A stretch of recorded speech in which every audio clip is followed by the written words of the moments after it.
નમસ્કાર મિત્રો, આપ જોઈ રહ્યા છો મધ્ય ગુજરાત ફર્સ્ટ ન્યૂઝ। મહારાષ્ટ્ર ખાતે કોર્પોરેશનની ચૂંટણીમાં ભાજપાના પ્રચંડ વિજયને લઈ ભાજપા દ્વારા જિલ્લા પ્રમુખ ઉમેશભાઈ રાઠવાની ઉપસ્થિતિમાં વિજય ઉત્સવ મનાવાયો। તો આજરોજ છોટાઉદેપુર જિલ્લા ભાજપ કાર્યાલય ખાતે ભાજપાની મહારાષ્ટ્ર કોર્પોરેશનની ચૂંટણીમાં થયેલી ભવ્ય જીતને ઉજવવા માટે વિજયોત્સવ મનાવવામાં આવ્યો। તો મહારાષ્ટ્ર કોર્પોરેશનની ચૂંટણીમાં ભવ્ય જીત મળતા કાર્યકરો ભારે ઉત્સાહમાં જણાયા હતા। એકમેકને અભિનંદન પાઠવ્યા હતા। વિજયની ખુશીમાં કાર્યકરો એકબીજાને મીઠાઈ ખવડાવી ફટાકડા ફોડી આનંદ વ્યક્ત કર્યો હતો। જિલ્લા પ્રમુખ ઉમેશભાઈ રાઠવા સહિત જિલ્લા તાલુકા અને શહેરના પદાધિકારીઓ સહિત મોટી સંખ્યામાં કાર્યકર્તાઓ ઉપસ્થિત રહ્યા હતા અને ભારે ઉત્સાહભેર મહારાષ્ટ્રમાં થયેલ જીતને વધાવી હતી।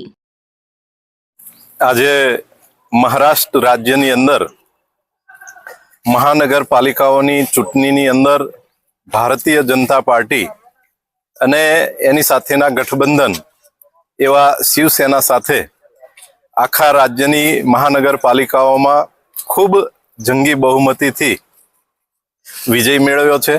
અને એમાંય ખાસ કરીને મુંબઈની અંદર મુંબઈ મહાનગરપાલિકાની અંદર પણ ભારતીય જનતા પાર્ટી અને શિવસેના સાથે મળીને ત્યાં નગરપાલિકા બનાવવા જઈ રહી છે। એના આનંદ અને ઉત્સાહની અંદર આજે છોટાઉદેપુર જિલ્લા ભાજપ કાર્યાલય ખાતે કાર્યકર્તાઓ સાથે આ આનંદ અને ઉત્સાહને વધારવા માટે સૌ સાથે મળી અને ફટાકડા ફોડી મીઠાઈ ખવડાવી એકબીજા સાથે આ વિજય ઉત્સવને અમે વધાવ્યો છે।